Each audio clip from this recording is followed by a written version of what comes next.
right? Thanking God for, among other things, the way in which he allows our conscience, when it's properly functioning, to guide us into healthy places. And so let's call maybe the entire book of Zephaniah shameless, or let's use that theme because it is literally going to come up in chapter 2. It is at least a form of it, the word shame, describing the fact that they lack it, is going to come up in chapter 3, and it is seemingly a thing in chapter 1 as well. And at the risk of stretching it to be a theme, let's see how it plays out in chapter 1. First of all, that is going to tell us that Zephaniah, like the other prophets, is prophesying in a in a context. He is prophesying during the days of Josiah, which is really interesting because Josiah was the last great king of Judah, as Israel has already been taken off into captivity, leaving only the southern two tribes of Judah. And a prophecy from God that has already said the nation is going into captivity. But Josiah's repentance, or leading the nation into repentance, allowed them one brief period of mercy before God went ahead and executed judgment on the nation.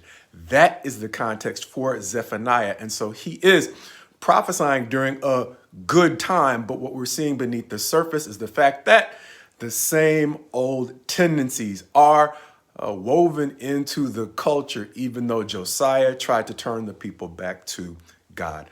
All that aside, the organization after verse 1 seems to break down roughly in 4 sections.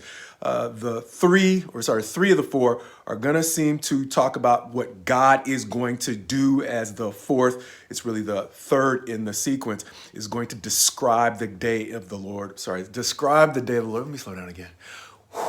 It's going to describe the day of the Lord more generally. But that first section, going from verses 2 through 6, is going to give for us a familiar theme, and that being the way in which God turns on those who he had once helped, not haphazardly or at random, because he has prolonged or endured a prolonged period where they have first turned on him.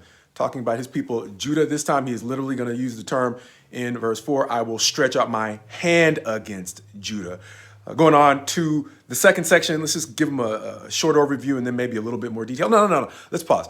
That first section, when he's talking about, talking about stretching out his hand against Judah, he is going to talk specifically about the way in which the people are trying to synchronize his ways with their own theories and philosophies and ideas about life, all bundled up in an idol. And so he is talking about the way they're trying to openly reconcile God with things that just are not God.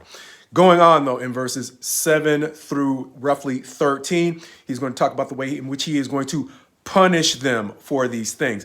In each of the first 2 sections, weaving a different portion of the leading class of Israel into the rebuke. The rebuke in the first section is going to, who's it directed against? Directed against the priests, primarily. The second section, going on in verse 8, to talk about the officials and the king's sons, breaking up the punishment seemingly in 3 specific statements about who he is going to punish. And so when he is saying in verse 8, he is going to punish the officials and the king's sons, he's going to talk about the way they are in foreign attire. Now, that could literally just be because they're dressing in strange gear from foreign nations, or it could be more like what he had a problem with the priests as well, and that is the fact that they are trying to reconcile God with things that are just flat out not God.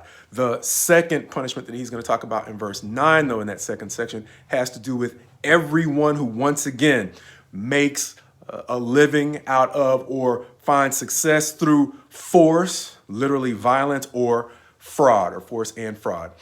Going on, though, his third statement of who he is going to punish is in verse 12, where he says, I will punish the complacent men, or the men who are complacent, those who say in their hearts, not necessarily outwardly, they might look holy on the inside, holy on the outside, but inwardly they say, the Lord will not do good, nor will he do ill. Essentially seeming to say, the Lord's hands are out of it, and we are free to do, as we've seen before, whatever it is that we can get away with. Taking that third section, going from verses 14 through 16, he is generally going to seem to describe the day of the Lord as a day filled with, I'm kind of stuck because he's talking about the degree to which it's going to causing people to be in shock by basically using the measuring stick of their mighty men, saying even the mightiest of them in verse 14 is going to cry out aloud. Not just randomly crying out, but he seems to be emphasizing the way in which the mightiest of them are going to be crying out in despair. It's my ad lib, but that seems to be the clear context of what he is saying, as he will literally go on and describe it using the day of the Lord, or describing it as a day of fill in the blank in verse 15, using, what is it, 1, 2, 3, 4, 5, 6.